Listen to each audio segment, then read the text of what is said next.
All, ಎಲ್ಲರೂ ಹೇಗಿದ್ದೀರಾ? Welcome back to Savi blogs Kannada. ಎಲ್ಲರೂ ಚೆನ್ನಾಗಿದ್ದೀರಾ ಅಂತ ಅನ್ಕೊಂಡು ಇವತ್ತಿನ ಬ್ಲಾಗ್ ಸ್ಟಾರ್ಟ್ ಮಾಡಿದ್ದೀನಿ. ಇವತ್ತು ದೇವಸ್ಥಾನಕ್ಕೆ ಹೋಗೋದಿದೆ, ಹಾಗಾಗಿ ಮಹೇಶ್ ಅವರು ಆಟೋನ ಕ್ಲೀನಾಗಿ ತೊಳಿತಾ ಇದ್ದಾರೆ. ಬೆಂಗಳೂರಿಂದ ಬರಬೇಕಾದ್ರೆ ನಾವು 2-3 ದಿನದ ಮುಂಚೆನೆ ಸರ್ವಿಸಿಗೆ ಕೊಟ್ಟಿದ್ರು ಇವರು, ಆದ್ರೂ ಇನ್ನೊಂದ್ಸಲ ತೊಳಿತಿದ್ದಾರೆ. ಯಾಕಂದ್ರೆ ಪೂಜೆ ಮಾಡಿಸೋದಿದೆ ಗಾಡಿಗೆ, ಹಾಗಾಗಿ ಮತ್ತೊಂದ್ಸತಿ ತೊಳ್ಕೊಂಡು ಹೋದ್ರೆ ಒಳ್ಳೇದಾಗುತ್ತೆ ಅಂತ ಅನ್ಕೊಂಡು ಇವರು ಆಟೋನು ಕೂಡ ನೀಟಾಗಿ ತೊಳಿತಾ ಇದ್ದಾರೆ. ಮತ್ತೆ ಇನ್ನೊಂದೇನಂದ್ರೆ ನಾವು ಬೆಂಗಳೂರಿಂದ ಆಟೋದಲ್ಲೇ ಬಂದ್ವಿ ನಮ್ಮ ಹಳ್ಳಿಗೆ. ಸುಮಾರು 257 ಕಿಲೋಮೀಟರ್ ಆಗುತ್ತೆ ಬೆಂಗಳೂರು ಟು ನಮ್ಮೂರಿಗೆ. ಸೊ ಅಲ್ಲಿಂದನೂ ನಾವು ಬೆಂಗಳೂರಿಂದನೂ ಕೂಡ ಆಟೋದಲ್ಲೇ ಬಂದ್ವಿ. ಬಟ್ ಯಾವುದೇ ತರ ತೊಂದರೆ ಆಗ್ಲಿಲ್ಲ, ಚೆನ್ನಾಗಿ ಬಂದ್ವಿ. ಆಟೋ ತೊಳೆದ್ಮೇಲೆ ಅವ್ರಿಗೆ ಟೀ ಕೊಟ್ಟು ನಾನು ಹೊಲದ ಕಡೆ ಬಂದೆ. ನಾನು ಸಮಯ ಹೊಲ ಎಲ್ಲ ನೋಡ್ಕೊಂಡು, ಇಲ್ಲಿ ವಿಟಮಿನ್ ಡಿ ತುಂಬಾ ಚೆನ್ನಾಗಿ ಸಿಗುತ್ತೆ. ಯಾಕಂದ್ರೆ 6:30-7 ಗಂಟೆ ಅಷ್ಟರಲ್ಲಿ ಎಷ್ಟು ಒಳ್ಳೆ ಬಿಸಿಲು ಬರುತ್ತೆ ಇಲ್ಲಿ. ಮತ್ತೆ ಹಾಗೆ ನೋಡಿ, ಇಲ್ಲಿ ಒಂದು ನಾಯಿನ ಸೇಫ್ ಗಾರ್ಡ್ ಮಾಡ್ತಾ ಇದೆ. ಅದನ್ನ ನೋಡ್ಕೊಂಡು ತುಂಬಾ ಕ್ಯೂಟ್ ಆಗಿತ್ತು ಅಂತ ಅನ್ಕೊಂಡು ಒಂದು ವಿಡಿಯೋ ಮಾಡ್ಕೊಂಡೆ. ಎಷ್ಟು ಚಂದ ಅಲ್ಲ ಈ ಪ್ರಾಣಿಗಳನ್ನ ಈ ತರ ನೋಡೋದಕ್ಕೆ. ನಾವು ಯಾವುದೇ ಸಿಟಿಯಲ್ಲಿ ಇದ್ರೂ ನಮ್ಮೂರ್ ನಮಗೆ ಚಂದ ಅಲ್ವಾ? ಹಾಗಾಗಿ ಹಳ್ಳಿ ಯಾವತ್ತಿದ್ರೂ ಚಂದಾನೆ ಅಂತ ನನಗೆ ಅನ್ಸುತ್ತೆ. ಹಳ್ಳಿ ಕಡೆ ಯಾವುದೇ ಟ್ರಾಫಿಕ್ ಇರಲ್ಲ, ಪೊಲ್ಯೂಷನ್ ಇರಲ್ಲ, ಎಷ್ಟು ಒಳ್ಳೆ ವಾತಾವರಣ ಇರುತ್ತೆ ನಮಗೆ.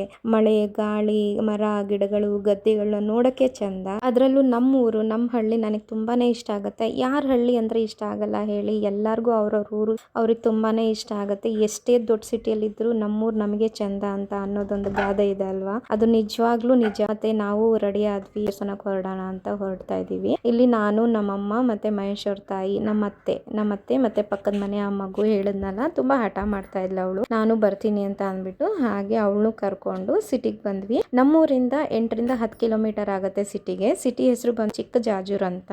ಇಲ್ಲಿನೇ ಏನೇ ತಗೊಳೋದಿದ್ರು ಇಲ್ಲಿ ಬಂದೇನೆ ತಗೋಬೇಕು ನಾವು. ಸೊ ಹಾಗಾಗಿ ಅಮ್ಮ ಇಲ್ಲಿ ಎಲೆ ಅಡಿಕೆ ತಗೊಳ್ತಾ ಇದ್ದಾರೆ. ಅಂದ್ರೆ ಅವರಿಗೆ ಬೆಟ್ಟಡಿಕೆ ಎಲ್ಲ ಕಡಿಯಕ್ ಆಗಲ್ಲ, ಹಾಗಾಗಿ ಪುಡಿ ಅಡಿಕೆನ ತಗೊಳ್ತಾ ಇದ್ದಾರೆ. ವಯಸ್ಸಾದವರೆಲ್ಲ ಹಾಗೆ ಅಲ್ವಾ? ಮತ್ತೆ ಇಲ್ಲಿ ನಾವು ದೇವ್ರ ಸಾಮಾನು ಕೂಡ ತಗೊಂಡು ಮತ್ತೆ ದೇವಸ್ಥಾನಕ್ಕೆ ಬಂದ್ವಿ. ಇಲ್ಲಿ ಮಹೇಶ್ ಅವರು ಕಾಯಿ ಹೊಡ್ಕೊತಿದ್ದಾರೆ. ಒಳಗಡೆ ಕಾಯಿ ಹೊಡೆಯೋದಿಲ್ಲ, ಎಲ್ಲಾ ದೇವಸ್ಥಾನದಲ್ಲೂ ಅದೇ ಅಲ್ವಾ ರೂಢಿ. ಹಾಗೆ ಹೊರಗಡೆ ಹೊಡ್ಕೊಂಡು ಒಳಗಡೆ ನಾವು ಪೂಜೆಗಂತ ಹೋಗ್ತಾ ಇದೀವಿ. ನಾವು ಬಂದಿರೋದು ದೇವಸ್ಥಾನದ ಹೆಸರು ಭೂತನಾಥೇಶ್ವರ ಅಂತ, ಚಿತ್ರದುರ್ಗ ಜಿಲ್ಲೆ ಹೊಳಲ್ಕೆರೆ ತಾಲೂಕು. ಚಿಕ್ಕಜಾಜೂರಿಂದ ಬಂದ್ರೆ ಸಾಸಲಹಳ್ಳ ಅಂತ ಸಿಗುತ್ತೆ, ಅಲ್ಲಿ ಈ ಭೂತನಾಥೇಶ್ವರ ದೇವಸ್ಥಾನ ಇರೋದು. ನಾನು ಈ ದೇವಸ್ಥಾನಕ್ಕೆ ಬಂದು ಹರಕೆ ಹೊತ್ಕೊಂಡಿದ್ದೆ ಹೋದ ವರ್ಷ. ಹಾಗಾಗಿ ಈ ಸತಿ ನಾನು ಹರಕೆ ತೀರ್ಸಕ್ಕಂತಾನೆ ಬಂದೆ. ಯಾಕಂದ್ರೆ ಅವಾಗ ನಾನು ಹುಷಾರ್ ತಪ್ತಾನೆ ಇರ್ತಿದ್ದೆ. ಅಮ್ಮ ನನಗೆ ಹೇಳಿದ್ರು ಹರಕೆ ಬಾಕಿ ಇದೆ, ಹಾಗಾಗಿ ನಿಂಗೆ ಹಿಂಗಾಗ್ತಾ ಇರ್ಬೋದು, ಒಂದ್ಸತಿ ಬಂದು ಹರಕೆ ತೀರ್ಸ್ಕೊಂಡು ಹೋಗು ಅಂತ ಹೇಳಿದ್ರು. ಅದಕ್ಕೆ ಈ ಸತಿ ಬಂದು ಹರಕೆ ತೀರ್ಸ್ಕೊಂಡು ಹೋಗ್ತಾ ಇದೀನಿ. ಈ ದೇವ್ರ ಹೆಸರೇ ಭೂತನಾಥೇಶ್ವರ. ಇವ್ರ ಬಗ್ಗೆ ನಾನು ಹೇಳ್ಬೇಕು ಅಂದ್ರೆ, ಶಿವನ ಮತ್ತೊಂದು ಹೆಸರೇ ಭೂತನಾಥೇಶ್ವರ ಅಂತ. ಈ ದೇವರಿಗೆ ಸೋಮವಾರ, ಮಂಗಳವಾರ, ಶುಕ್ರವಾರ ವಿಶೇಷ ಪೂಜೆ ಆಗುತ್ತೆ. ಈ ದೇವ್ರನ್ನ ತುಂಬಾ ಜನ ನಂಬ್ತಾರೆ. ಅಂದ್ರೆ ಅನ್ಕೊಂಡಿರೋದು ಖಂಡಿತ ನೆರವೇರುತ್ತೆ ಅನ್ನೋದೊಂದು ವಾಡಿಕೆ ಇಲ್ಲಿ. ತುಂಬಾ ಜನ ಇಲ್ಲಿ ಕೋಳಿ, ಕುರಿ, ಆಡು, ಮೇಕೆ ಎಲ್ಲ ಕುಯ್ದು ಅವ್ರವ್ರ ಹರಕೆಯನ್ನ ತೀರಿಸ್ಕೊತಾರೆ. ಕೆಲವರು ಇಲ್ಲೇ ಅಡ್ಗೆ ಮಾಡಿ, ಬಂಧು ಬಳಗ ಸಂಬಂಧಿಕರ ಜೊತೆ ಬಂದು ಇಲ್ಲೇ ಅಡ್ಗೆ ಮಾಡಿ ತಿಂದು ಎಡೆ ಇಟ್ಟು ಹೋಗ್ತಾರೆ. ಕೆಲವರು ಇಲ್ಲಿ ಆಗದೆ ಇರೋರು ಕೋಳಿ ಕುಯ್ದು ಮನೆಗೆ ತಗೊಂಡು ಹೋಗಿ ಅದು ಪೂಜೆ ಮಾಡಿ ಆಮೇಲೆ ಪ್ರಸಾದ ತರ ತಿಂತಾರೆ. ಭೂತನಾಥೇಶ್ವರ ಅಂದ್ರೆ ಶಿವನ ಮತ್ತೊಂದು ಹೆಸರು ಹೌದು, ಮತ್ತೆ ಸಕಲ ಜೀವಿಗಳ ಅಧಿಪತಿ ಅಂತಾನು ಕರೀತಾರೆ. ಈ ದೇವಸ್ಥಾನಕ್ಕೆ ಬರಕ್ಕೆ ಒಳ್ಳೆ ಸಮಯ ಅಂದ್ರೆ ಜುಲೈಯಿಂದ ಫೆಬ್ರವರಿ ಮಂತ್ ಅಲ್ಲಿ ಬರಬಹುದು. ಯಾಕಂದ್ರೆ ವಾತಾವರಣ ತುಂಬಾ ಚೆನ್ನಾಗಿರುತ್ತೆ. ಈ ದೇವಸ್ಥಾನಕ್ಕೆ ಬರಕ್ಕೆ ಟ್ರೈನು, ಬಸ್ಸು ಕೂಡ ಅವೈಲೇಬಲ್ ಇದೆ. ಯಾವ್ದ್ರಲ್ಲಾದ್ರೂ ಬರಬಹುದು. ಮಹೇಶ್ ಅವರು ಕೂಡ ಗಾಡಿಗೆ ಲಿಂಬೆಹಣ್ಣು ಮಂತರಿಸಿ ಲಿಂಬೆಹಣ್ಣು ತುಳಿದು ಮತ್ತೆ ಗಾಡಿನೂ ಸ್ವಲ್ಪ ಮೂವ್ ಮಾಡಿದ್ರು. ಲಿಂಬೆಹಣ್ಣು ತುಳಿಸ್ಕೊಂಡು ಹೂವಿನೆಲ್ಲ ಹಾಕಿ ಪೂಜೆನೆಲ್ಲ ಮುಗಿಸ್ಕೊಂಡ್ಮೇಲೆ ಇಲ್ಲಿ ನೋಡಿ ನಾವು ಗಂಡ ಹೆಂಡತಿ ಇಬ್ರು ಕೂತಿದೀವಿ. ಈ 2 ಕಲ್ಲು ವಿಶೇಷತೆ ಏನಂದ್ರೆ, ನಾವು ಅನ್ಕೊಂಡಿರೋದು ಏನಾದ್ರೂ ಆಯ್ತು ಅಂದ್ರೆ ಆ ಕಲ್ಲು ನಮ್ಮ ಕೈಗೆ ಎತ್ತಿದ ತಕ್ಷಣ ಬರುತ್ತೆ, ಇಲ್ಲ ಅಂದ್ರೆ ಹಾಗೆ ಕೆಳಗಡೆ ಕೂತಿರುತ್ತೆ ಭಾರವಾಗಿ. ಅದು ನಿಜವಾಗ್ಲೂ ನನಗೆ ಫೀಲ್ ಆಯ್ತು. ನಾನು ಅನ್ಕೊಂಡಿದ್ದು, ಕೇಳಿದ್ದು ಅದು ಕೆಲವೊಂದು ನಡ್ಸ್ಕೊಡ್ಲಿಲ್ಲ. ಆವಾಗ ಆ ಕಲ್ ಮೇಲೆ ಏಳೇ ಇಲ್ಲ, ನನ್ನ ಕೈಗೆ ಬರ್ಲೇ ಇಲ್ಲ. ಹಾಗೆ ಪೂಜೆ ಎಲ್ಲ ಮುಗಿಸ್ಕೊಂಡು ಇನ್ನೇನು ಮನೆಗೆ ಹೊರಟ್ವಿ. ಅಲ್ಲೇ ಒಂದು ಸೆಲ್ಫಿ ತಗೊಂಡು ಒಂದು ಫೋಟೋ ತಗೊಂಡು ಹೊರಟ್ವಿ. ಇಲ್ಲಿ ನಮ್ಮಮ್ಮ ಮನೆ ಹಿಂದೆನೆ ಒಂದು ಚಿಕ್ಕದಾದ ಒಂದು ತೋಟ ಮಾಡ್ಕೊಂಡಿದೆ. ಅಂದ್ರೆ ಎಲ್ಲಾ ನಾಟಿ ತರಕಾರಿಗಳ ಸಸಿಗಳು ನೆಟ್ಟಿದ್ದಾರೆ. ಬೆಂಡೆಕಾಯಿ ಆಗ್ಲಿ, ಪಪಾಯ ಆಗ್ಲಿ, ಜವಳಿಕಾಯಿ, ಮತ್ತೆ ಬೀನ್ಸು, ಟೊಮೆಟೊ, ಪುದೀನ ಸೊಪ್ಪು, ಮತ್ತೆ ಮೆಣಸಿನ್ಕಾಯಿ ಇವೆಲ್ಲ ಹಾಕಿದ್ದಾರೆ.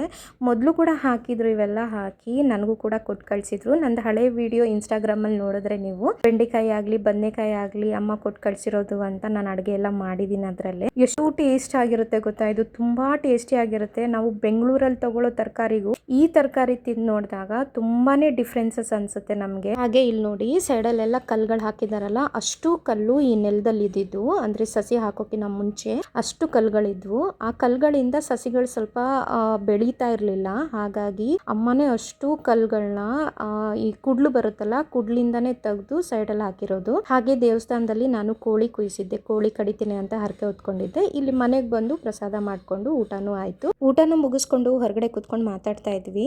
ಅಷ್ಟರಲ್ಲಿ ಮಹೇಶ್ ಅವರು ಕೂಡ ಈ ಗೊಂದೆ ಹಣ್ಣನ್ನ ಕಿತ್ಕೊಂಡ್ ಬಂದ್ರು. ಈ ಹಣ್ಣಲ್ಲಿ ನಾವು ಉಪ್ಪಿನಕಾಯಿನೂ ಕೂಡ ಮಾಡ್ಕೋಬಹುದು ಕಾಯಿ ಇದ್ದಾಗ. ಇದು ಸ್ವಲ್ಪ ಲೋಳೆ ಆಗಿರುತ್ತೆ. ಇವತ್ತಿನ ವಿಡಿಯೋ ಇಲ್ಲಿಗೆ ಸ್ಟಾಪ್ ಮಾಡ್ತಾ ಇದ್ದೀನಿ. ಇನ್ ಯಾರ್ಯಾರು ನನ್ನ ಚಾನೆಲ್ನ ಸಬ್ಸ್ಕ್ರೈಬ್ ಮಾಡದೆ ನೋಡ್ತಾ ಇದ್ದೀರಾ, ದಯವಿಟ್ಟು ಸಬ್ಸ್ಕ್ರೈಬ್ ಮಾಡಿ ನೋಡಿ ಆಯ್ತಾ. ಇನ್ನೊಂದು ವಿಡಿಯೋದಲ್ಲಿ ಸಿಗ್ತೀನಿ. ಬಾಯ್.